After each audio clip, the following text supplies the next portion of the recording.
थंड हवेचं ठिकाण प्रसिद्ध असलेल्या लोणावळ्यात आपण आलेलो आहे. सध्या जर आपण पाहू शकता तर दुपारच्या तापमानात वाढ झाली आहे.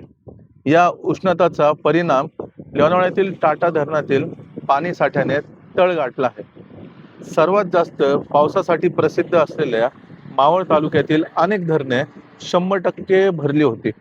परंतु वाढत्या उन्हाचा झळा आणि बाष्पीभवन यामुळे टाटा धरणातील पाणी साठा 0% आला आहे.